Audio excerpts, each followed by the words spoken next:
Bismillah walhamdulillah wassalatu wassalamu ala rasulillah wa ala alihi wa sahbihi wa man tabi'a hudahu amma ba'd.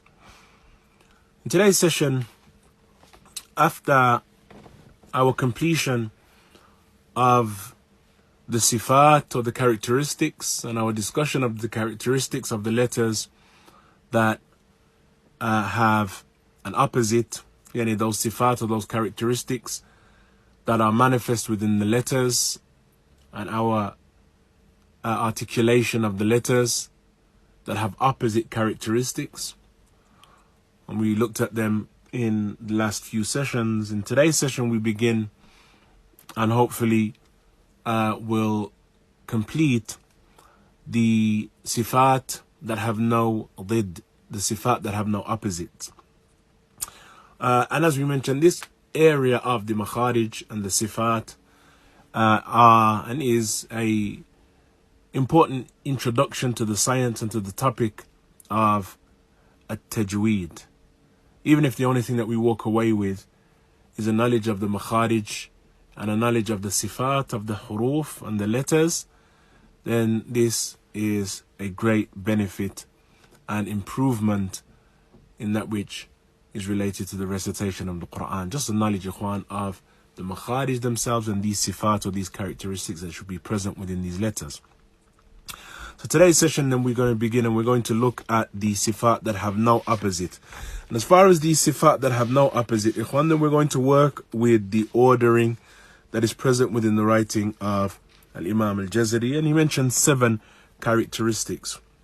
These characteristics, ikhwan, some of them have already passed, some of them have been mentioned previously, but he restricts the mention of them to this section to focus upon them particularly. And so they are, in general, they are characteristics that are relatively easy to understand. And so we're going to pass over these characteristics with relative swiftness. The first of the characteristics then is as-safir. The first of the characteristics, as-safir. And as-safir, ikhwan, is a reference to a whistling sound that is made by the mouth, and the whistling sound occurs because of the nature of the letter. And there are 3 letters in the Arabic language that are described as having the characteristic of as-safir, and those 3 letters, as we have mentioned, have passed, and they are as-sad, was-zay, was-sin. As-sad, was-zay, was-sin. These 3 letters have this characteristic of this whistling sound, or this slight whistle sound that the mouth makes when it pronounces these letters. And so this term as-safir is just a reference to the sound. When we pronounce, for example, sad, we can hear that sad. If the mouth and the tongue is in the right place, we can hear that slight whistle sound that it makes. Sad, sin, likewise, sin, zay, zay.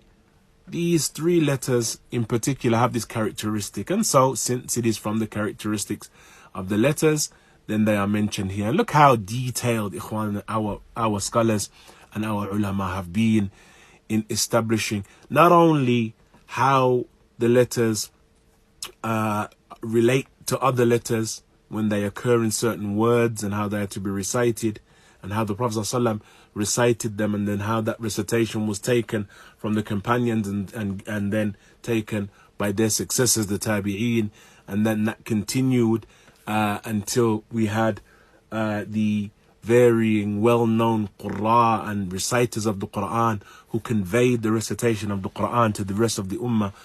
Ikhwan, look how detailed they were in describing the letters, describing the characteristic of the letters, and describing how these letters are to be pronounced. And so the one who is well acquainted with these principles, if he or she is a mudarris or a mudarrisa of the Quran, whether to the children or to mature students, then they will be well acquainted and well equipped with observing the mistakes in recitation.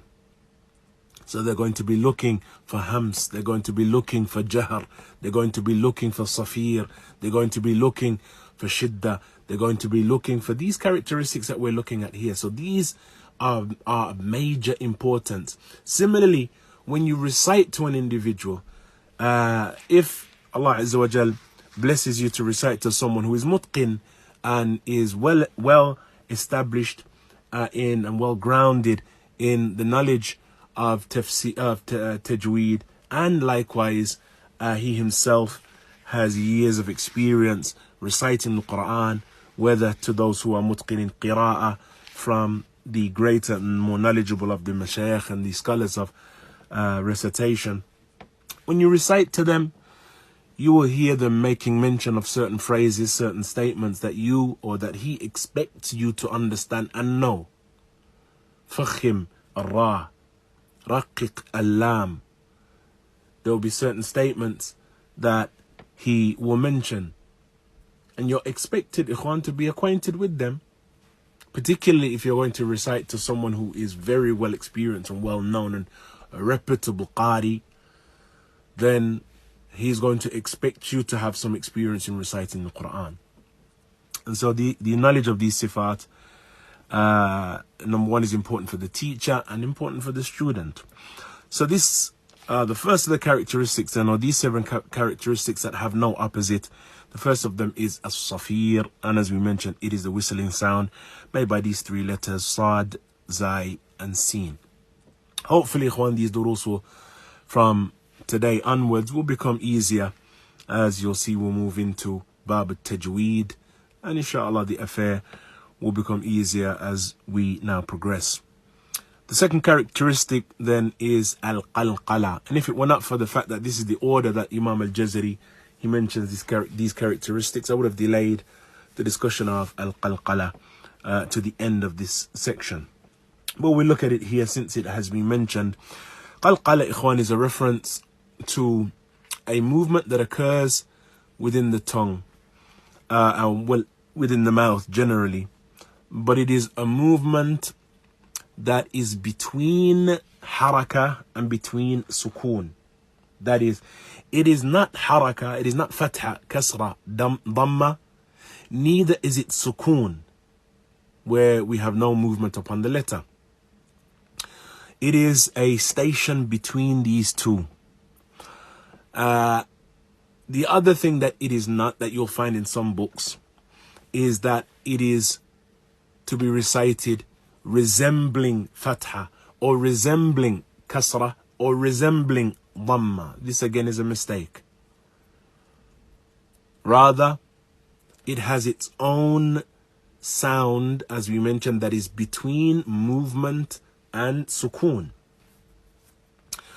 And so the affair of qalqala is a reference to a sound that follows sukoon, of the sukoon, or the taskeen of certain letters. Yani, it is emphasized with these letters that have sukoon, although qalqala is likewise present with these same letters that have haraka upon them. What is then qalqala?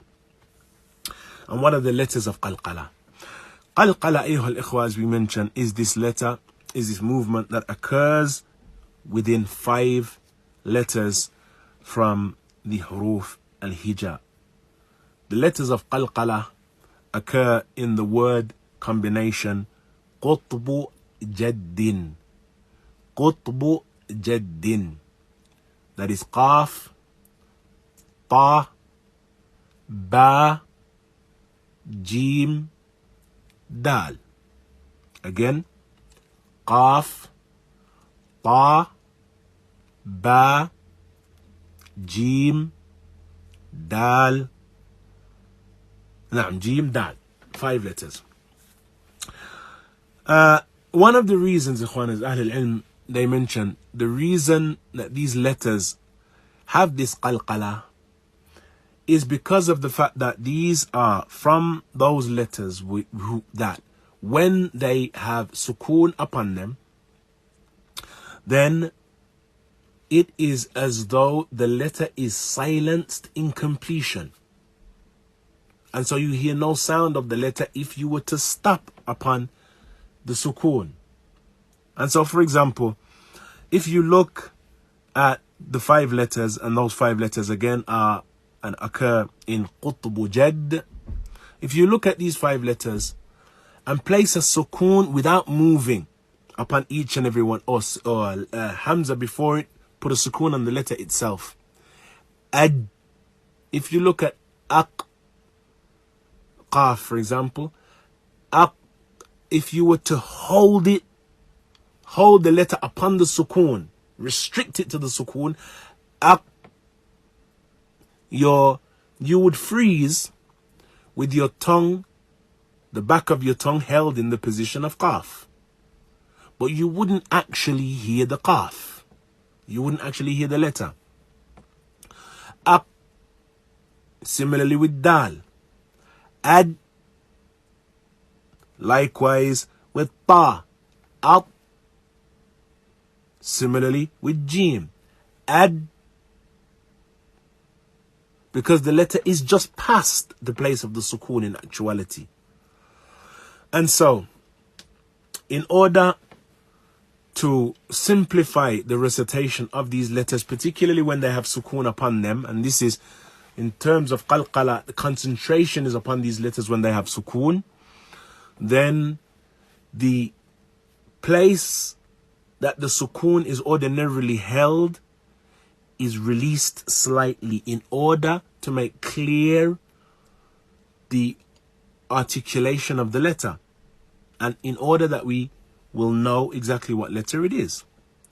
And so, if we look from the beginning of the word formulation, Qutbu Jaddin, Aq becomes Aqa. At becomes Ata. Ab becomes Ab. Ad becomes Aj. Ad becomes Ad.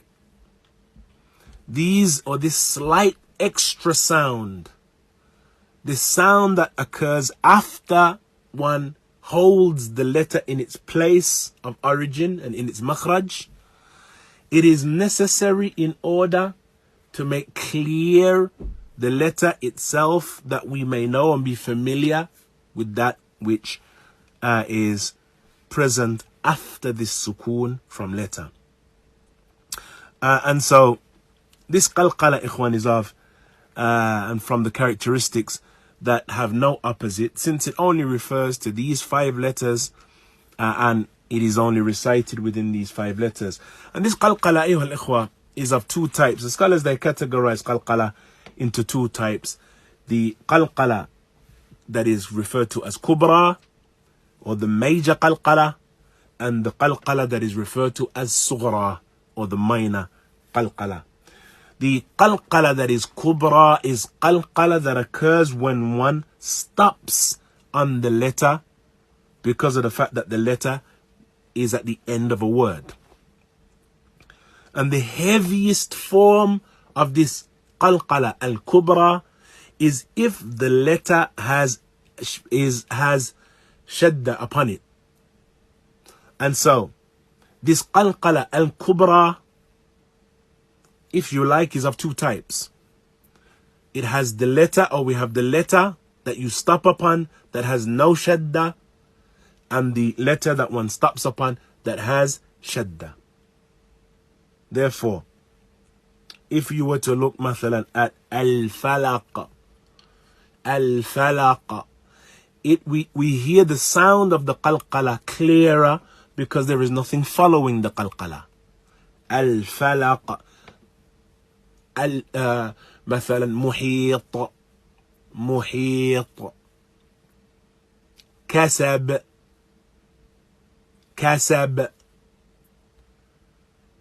زوج بهيج. So it is not bahij. Rather, we have and we hear that extra sound that is present after the sukoon that is present upon that jim. Bahij, bahij, ahad, ahad. So it is almost as though the sukoon has just been released. That after holding the letter at the place of its sukoon, which is at the place of its makhraj, then it is as though the qari, he releases the letter, that we may hear its sound. If the word, as we mentioned, has the shadda upon it, then its recitation is even more emphasized. But it should be known that a letter that has shadda upon it is essence two letters brought together in one. So haq, mathalan, that has shadda upon it is ha, qaf, qaf. This is in essence what we have. Watab, in essence, is ta, ba, ba, brought together, and that which indicates that the two of them have been brought together is the shadda that is upon it. And so with haqqa, the qalqala occurs upon the second of those two letters. When you look at haq, you see two letters, that is it, ha and qaf. But in actuality, we have another qaf that is present within the qaf. And that is what the shadda represents, these two letters coming together. And so, if you can imagine, ha, qa, qa, yani ha, qaf, qaf, then the first qaf has sukoon upon it. The second qaf has the haraka upon it. And in this instance, because of the fact that it has shadda, so these two have come together. The shadda is upon the second letter. So one recites haqqa. And incidentally, ha is from the letters, ikhwan, that are muraqqaq, since they do not enter among the letters that are to be recited with tafkhim. And you'll remember yesterday we mentioned that the letters of isti'la are letters that have tafkhim with them. Ha is therefore from the letters that are recited muraqqaq. Another common mistake is when we hear haq, oftentimes brothers recite haq, haq, haq. I'm giving the ha some tarqiq, which is not from the letters, afwan, some tafkhim, and it is not from the letters of tafkhim. It is not from the letters that is recited with this heavy, dense manner. Rather, it is to be recited light and thin. Haq. And so, haq. Again, we have this qalqala at the end of haqqa. Watab. Al-hajj. And so we need to be careful with qalqala, not to exaggerate it, so it now becomes and starts to resemble fatha, kasra, or dhamma. It is not fatha, it is not kasra, and it is not dhamma. Rather, it is purely one releasing the letter. If one could imagine that he held the letter with sukoon, then he just released it. But he didn't release it with the letter does not have a haraka upon it. Fatha, kasra, or dhamma. La. Ab. Ab. So if we were to slow it down, ab. Ab. Watab. Haqqa. Hajj. Ashad. And so it is not a haraka, but it is between sukoon and haraka. Now, the second type of qalqala is the qalqala that is referred to as sughra, or the minor qalqala.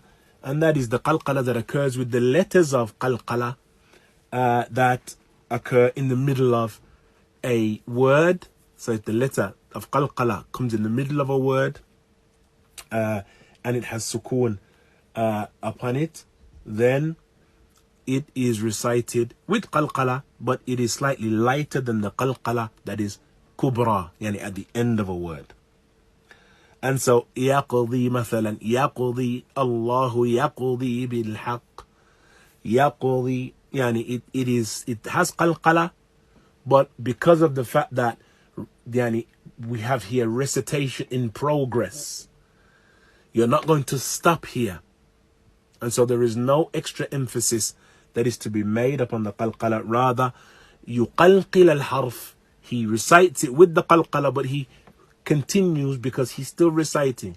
يقضي يقضي يطعم يطعم يبصرون يبصرون تجعلون يدخلون.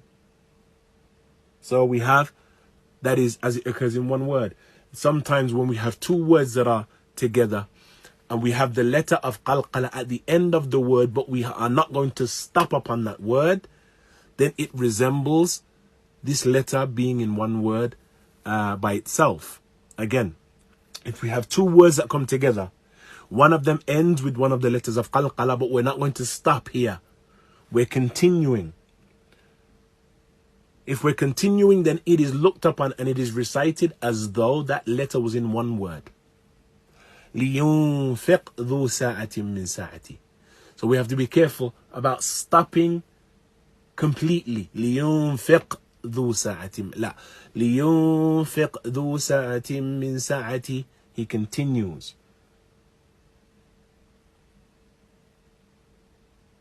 And so this qalqala then, when it occurs either in one word or at the end of a word, but we are not stopping upon that word, then we continue with the recitation.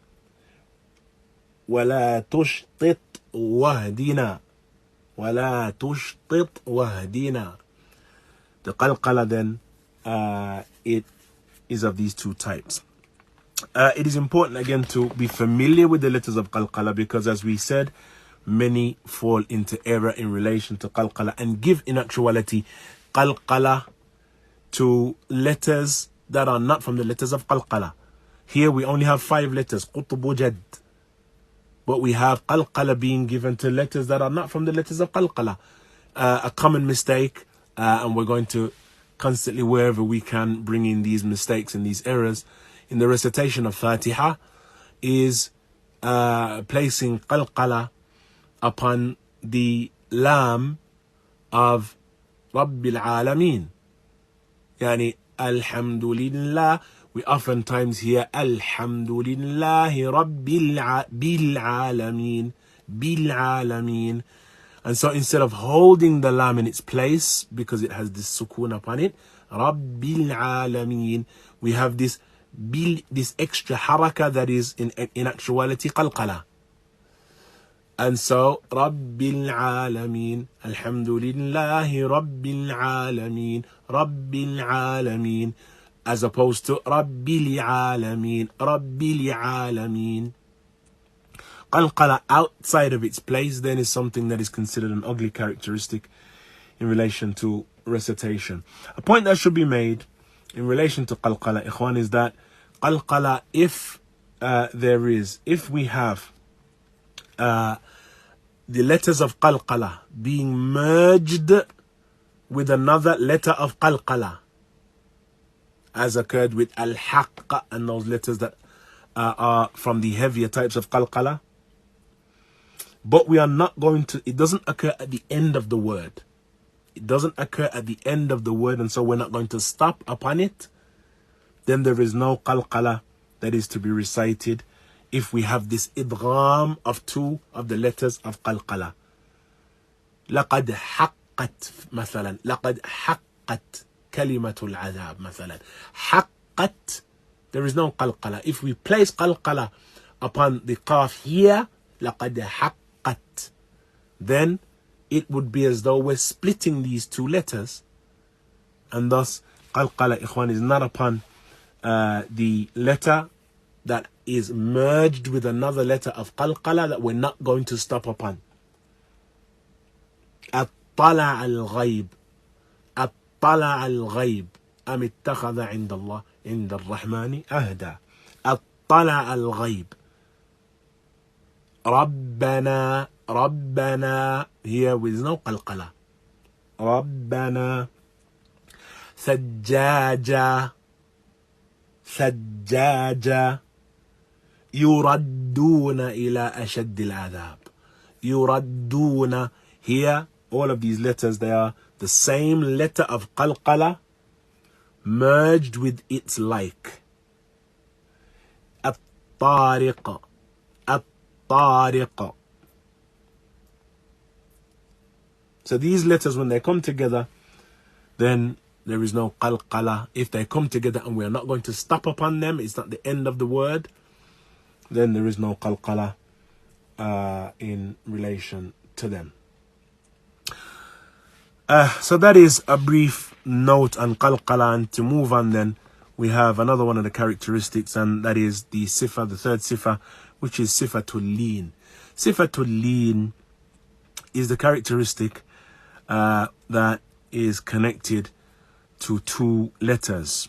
It is connected to the letter waw, and it is connected to the letter ya. Leen is a characteristic related to waw and related to ya.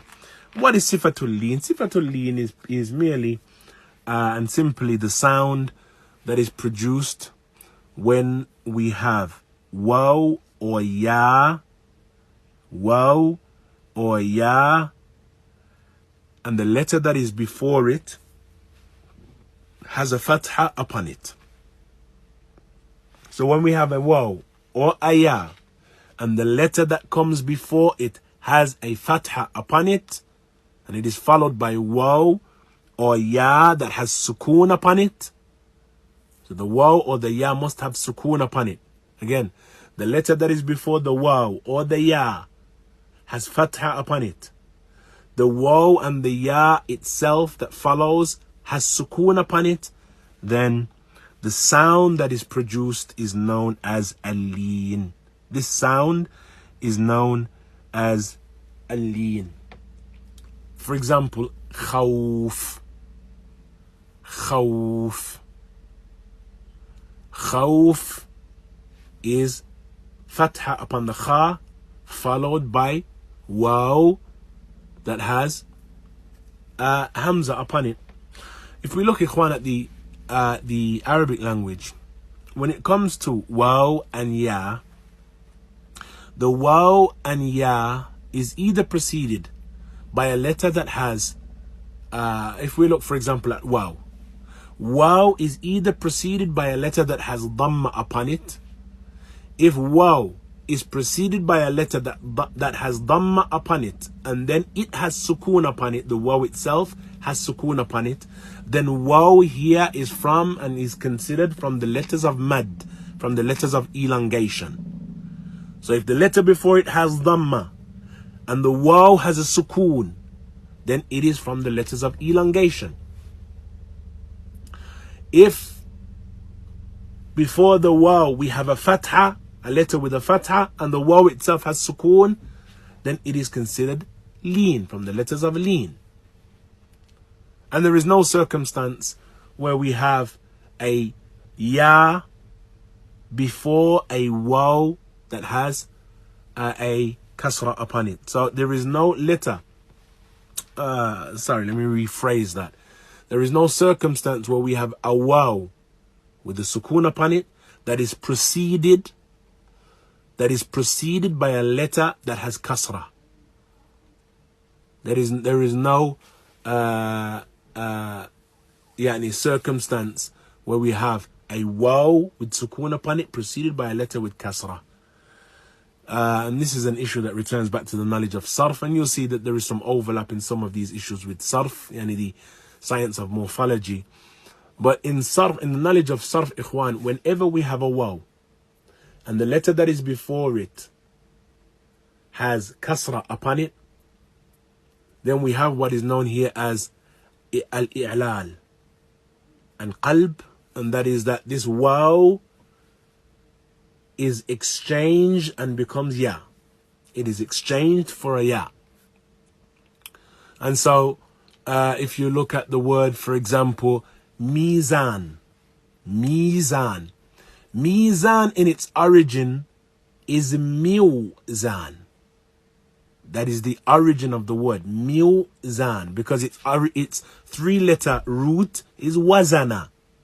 Wazana. And so when it falls on this under this form, yani mizan, when it falls under this form, then this form now, in order to retain, if one were to retain the form, then it would be difficult to recite. Mizan. Mizan. And so in order to make it easy, the Arab, they would exchange the waw for a ya. Mizan. But in its origin, it is mizan. Mizan. And this is of benefit, again, ikhwan, as it relates to just increasing in our knowledge of the lugha, and our knowledge of the language generally. For example, mi'ad. Mi'ad. Mi'ad in its origin is mi'ad. Mi'ad. Why? Because it is from the 3-root origin, wa'ada. Wa'ada, which is to promise or to give an appointment or to promise someone something. And so the place of appointment is referred to as the mi'ad. And that is why Yawm al-Qiyamah is referred to as Yawm al-Mi'ad. Yani the promised day, the day of the appointment, the day of the that determined affair. In its origin, though, linguistically, it is mi'ad. Mi'ad. But in order to simplify, because that is relatively heavy upon the tongue, in order to simplify that, the Arab, they used to recite, or they used to say mi'ad, and they would exchange the waw for a ya. So it changed from mi'ad to mi'ad. Again, ikhwan, these are branches of the study of the language. But as it relates then to the verb, this form, mi'ad, mi'ad, miqat, another example. Miqat in its origin, miqat, but it become miqat. We only have one of two scenarios. Either the waw has sukoon upon it and that which is before it has fatha, or the waw has sukoon upon it and that which is before it has dhamma. That is as it relates to waw. If that which is before it has dhamma, then waw here becomes from the letters of mad, from the letters of elongation. And so the woo sound is just extended with the waw that has sukoon upon it. Whereas if the waw that has sukoon upon it is preceded by a letter that has fatha, then the sound that is created here is known as a lean. Qawm, khawf, it is referred to as lean. Likewise, the ya, if the ya has a letter, or it's preceded, the ya has sukoon upon it, it is preceded by a letter that has fatha over it, then the sound that is made here, or what is intended with one's recitation, with this sound, the sound that is made here is known and referred to as lean. Bayt, Quraysh, this is as it relates to ya. And so the lean is purely a reference to either ya or waw having a letter that precedes it with fatha and upon the letter that is prior to it, and the ya or the waw having sukoon upon it. Khawf, bayt, and so on. If we were to move on then to the next sifa, the third or the fourth of the sifat is a sifa known as inhiraf. Sifatul inhiraf is a sifa or a characteristic that revolves around two letters. Inhiraf literally means linguistically al-mail, or to deviate away or to incline away from something. But in relation to Tajweed, it is a reference to a sound that is made because of the placing of the tongue in a particular area, forcing the sound to avoid the tongue and go around the tongue or over and through the tongue. And this occurs with two letters, lam and ra. So inhiraf is the deviation of the sound because of the tongue, or the placement of the tongue with the letter lam and with the letter ra.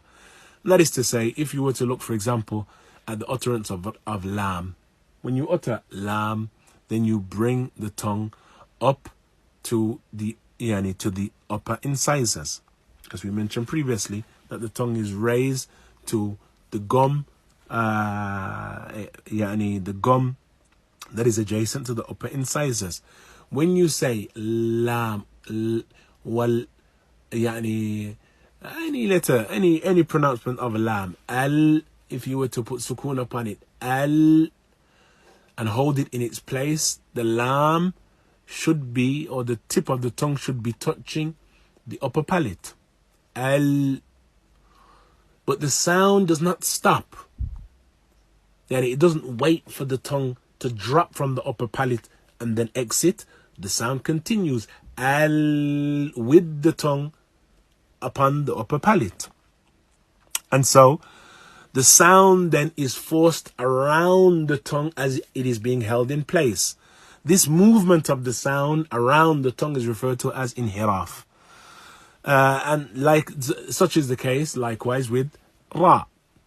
With ra, ikhwan, the tongue, when it is brought up, it is brought up in such a manner that it meets the upper gum. The gum is adjacent to the palate, but there is something from an opening at the front. So even though it meets the upper gum, it is not quite the same as lam, where we have the tip of the tongue sealing or meeting the roof of the gum, the upper palate, and sealing the front tip of the tongue with the upper palate. With the ra, there is something of an opening in the front of the tongue. And so if you could imagine, if you were to stretch the palm of your hand out and use the palm of your hand as though it is, envision your tongue being, your palm of your hand being your tongue. If you stretch the palm out and then you look at your middle two fingers, with the recitation of ra, it is as though we have a dipping in those middle two fingers. And so the tip of the tongue meets the gum, but there is a dipping in those middle two fingers that where the sound is going to come from. And that is made clearer and it is exaggerated with the following sifa. And our analysis of it is one that is important with this following sifa, and that is the sifa of at-takrir.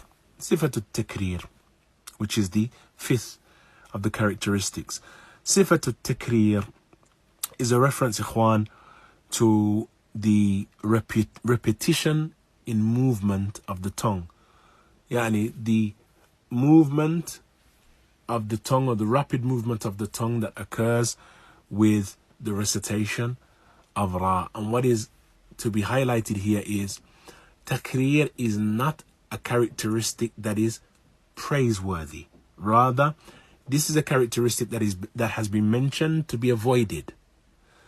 Takrir is, as we mentioned in some of the earlier sessions, that a person recites Ar-Rahman, Ar-Rahman, Ar-Rahim, Ar-Rahman, Ar-Rabbaniyun.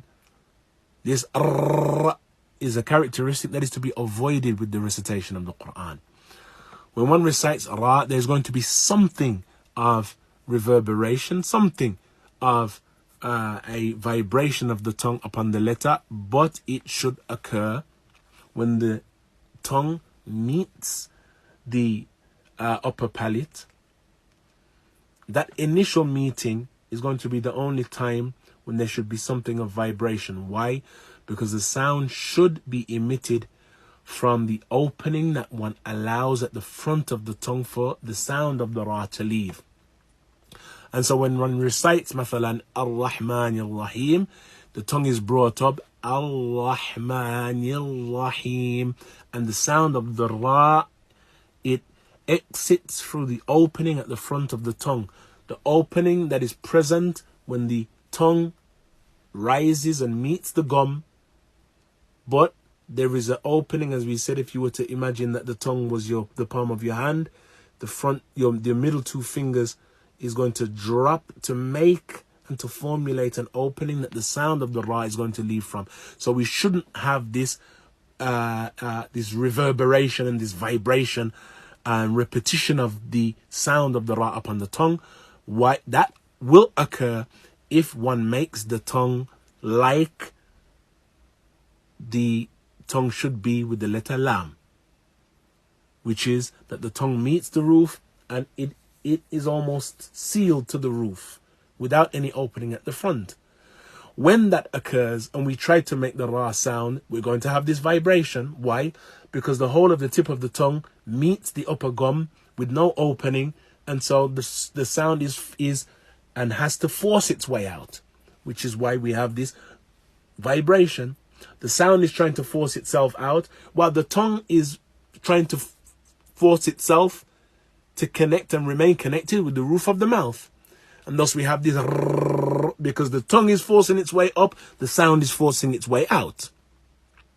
Whereas in its origin, the ra should be pronounced with the tongue meeting the upper gum, at the front of the upper palate, but there should be an opening at the front of the tongue, allowing the sound to leave without having to vibrate the tongue.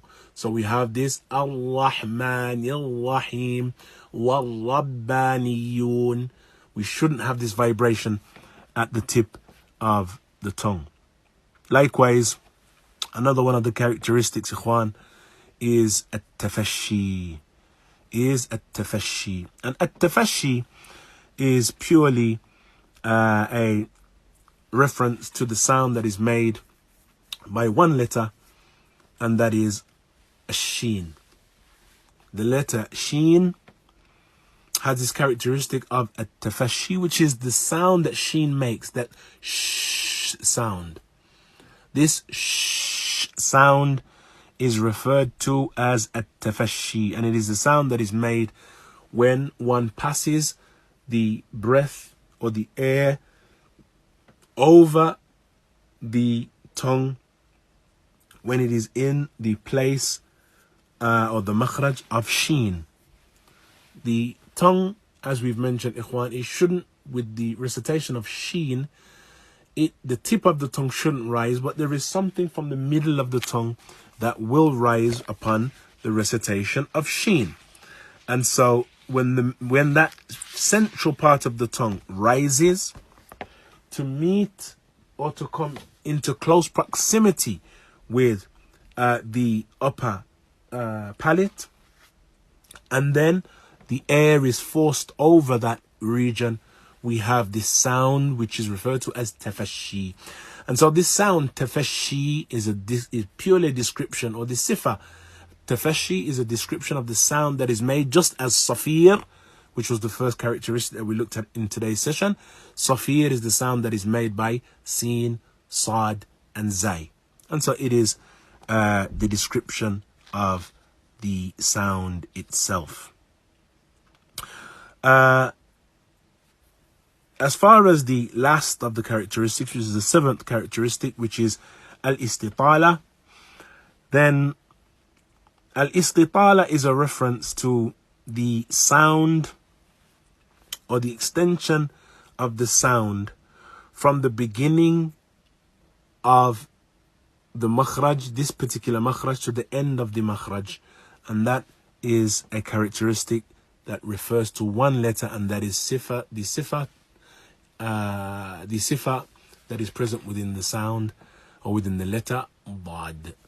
Sifatul dad. Dad has a particular characteristic known as al-istitala, and it is referred to as istitala istitala literally from something being extended, because of the fact that the makhraj of dad begins from the side of the tongue along the teeth that are known as the dawahiq, or the teeth that are shown when one laughs, from dhahik. And so some of the earlier scholars would refer to those teeth as the dawahiq, which are the premolar teeth at the side of the mouth. Start from that region and go and extend right up to the beginning, or to the area of lam, which is, as we mentioned, from the semicircle of the front of the tongue, lam begins and dad ends. So dad then is recited by bringing this the length of the tongue up to this region. And so when the sound is caught within that makhraj, when you bring the tongue up and it meets the teeth, and the sound of the letter is present within the makhraj al-dalala, this sound that is created within this area is known as al-istitala, and it is a characteristic that is given to this one letter, and that is dad. With that being the case then, ikhwan, and with that we come to the end of the sifat that have have no opposite. And so we then round up on that by reciting the statement of Al-Imam Al-Jazari under this bab, or under this chapter, Sifatul Huruf.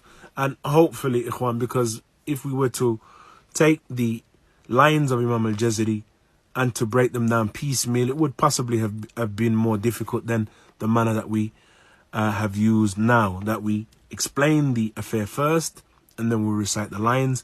And so Imam Al-Jazari rahimahullah ta'ala, he mentions under Sifatul Huruf, Sifatuha jahrun wa rikhwun mustafil munfatihun musmatatun waddiddu qul محموسها فحثه شخص سكت شديدها لفظ أجد قط بكت وبين رخو والشديد لنعمر وسبع علو خض ضغط قض حصر وصاد ضاد طاء ضاء مطبقة وفر من لب الحروف المذلقة سفيرها صاد وزاي سين قلقلة قطب جد ولين واو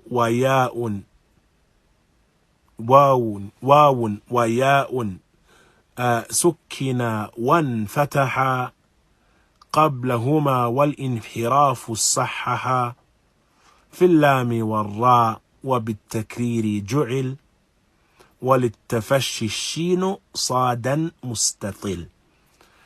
In this section then he mentions that its attributes then are jahr, rikhu, istifal, infitah, and ismat, and the opposites of them, which is hams, and they are in combination with the wording sakat فحثه شخص, while those with shidda are in the word combination أجد قط بكت, and they are between rikhwa and shidda afwan, and between rikhwa and shidda we have the words lin umar, which is, as we said, between rikhwa and shidda we have this tawassut, or this bayniya, which is present in the combination lin umar. And the 7 elevated letters are confined to khussa, daghdin, qid. The sad, the bad, the ta, and tha, they have itbaq, which was a characteristic that we've mentioned. While firra min lubbin are the letters of idlaq. Those with safir are sad, zay, and sin. Qalqala is in the letters of qutbu, jaddin, and lin is in the waw and the ya that have sukoon, and fatha before them both, and inhiraf a reference to the lam and the ra, while the ra is also made with takrir. And here he refers to the takrir that is permitted, which is the initial takrir, Ar-Rahman, that initial takrir, and not a repetition, so as not to be reciting ra repeatedly. This is repeated ra'at. He said, what tafashi is in the sheen, and dad applies to, and dad, one has istitala in it. And so the arrangement, ikhwan, of the lines require a knowledge of those characteristics. If we are clear with them beforehand, if we read the lines, then we are better placed to understand them. But in essence and in total and in summary, those are the sifatul huruf. I know, ikhwan, particularly if you're new to the topic, then it may be relatively tricky. But if you go over them, ikhwan, and just drum them in, remember to memorize these word combinations. And remember that the first of the characteristics that we mentioned was hams. And this hams is a reference to the air, or the continuation of air. Jahar, which is its opposite, the restriction of air.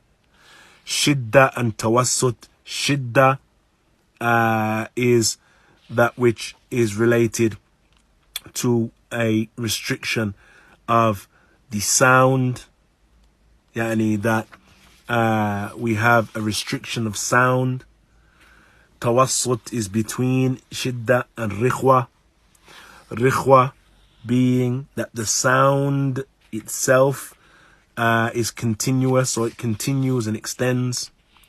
Then we looked at isti'la, which is a reference to the sound being up in the upper part of the mouth, and that is a reference to the letters that are present within khussa daghtin qidh. The opposite of that, istifal, the letters that are lower in the mouth and that are usually lighter in nature. Likewise, we have al-itbaq, which is the letters being trapped in a particular place, and that was a reference to 4 letters, sad, bad, ta, and dha. Then we have infitah, which is its opposite. We mentioned idlaq and ismat are in essence two areas related to sarf and morphology, so we avoided the discussion of it, except to explain what it means. Then we have the characteristics that have no opposite. There are 7 characteristics. Safir, which is the sound that sad, zay, and sin make. Qalqala, which is the sound that one should make after holding in the place of sukoon and in the place of the makhraj 5 letters found in qutb jad, qaf, ta, ba, jim, dal, that they have this sound, this slight sound, aqa, aj, ata, ab. We likewise looked at the affair of lean, which is a reference to waw and ya that have sukoon upon them, but have a letter that is before them with kasra, afwan, with fatha. If there is a letter with fatha followed by a waw that has sukoon, then the manner in which it is recited and the sound that is made, khawf, qawm, this is referred to as lean. If it is a ya with sukoon upon it that has a letter before it that has fatha upon it, then likewise the sound that is made here is referred to as lean, bait. These characteristics, or this characteristic in particular, refers to these 2 letters and fatha being before them. The 4th characteristic, inhiraf, is a reference to the moving of the sound around the tongue with the letters of ra and lam. Takrir is a characteristic that should be avoided, and it is in reference to ra. Tafashi is a reference to the sound that sheen makes, and al-istitala is a reference to the extension of the sound with the recitation of Dad. Those are the sifat that we're going to look at, ikhwan, in this study of the text. We're then going to move on to what is connected to the bab, or the chapter that Imam al-Jazari he entitles Tajweed, the chapter of Tajweed. And so it is almost as though all of this kalam and all of this discussion of the sifat and the characteristics of the huruf, the characteristics of the letters, it is as though all of this discussion is just a prelude and an introduction to that which is about to come. Yani, if you don't, and if you're not familiar with the makharij of the huruf and the sifat of the huruf, then you're going to come a cropper when it comes to that which is related to Tajweed and the abwab of Tajweed. Since that which is about to come has in it a discussion of these letters when they come together in certain circumstances. The first of the areas that we're going to look at are the sifat al-arida. The sifat al-arida, or those characteristics that occur when certain letters meet other letters. And so the characteristics in and of them, these characteristics that we're going to look at, are not characteristics that are from the origin of the letter. So it is important for us to know the sifat of the letter itself before we look at how the letter changes, or its recitation changes when it meets other letters. And this is why, ikhwan, we mentioned that though Tuhfatul al-Atfal, though it is a summarized book in Tajweed, it lacks, because there is no bab and no chapter around makharij al-huruf or sifat al-huruf. And so the ahkam related to noon as-sakina, related to mim as-sakina and what have you, iqlab, ikhfa, idgham, and these rulings, they are built upon a knowledge of the makhraj of the harf, the origin of the letter, and the characteristic of the letter. Because if we don't know of the origins and their characteristics of these letters, then how are we going to be familiar with how the letter changes when it meets other letters, or it is in certain combinations? So Bab al-Tajweed begins our real study of Tajweed, inshaAllah. And so as ever, ikhwan, make sure you have your pen and your paper with you. We'll try and move as slowly and pace our study of what is to come as possible, that it is understood. The main thing, ikhwan, is that the affair is understood. It is not for you to be, these durus, ikhwan, are not for you to be entertained. These durus are for you to understand what is being said and to benefit you, ikhwan, throughout the rest of your lives. So we'll round up on that note. Wallahu ta'ala a'lam, wa sallallahu wa sallam wa barak ala nabiyyina Muhammad.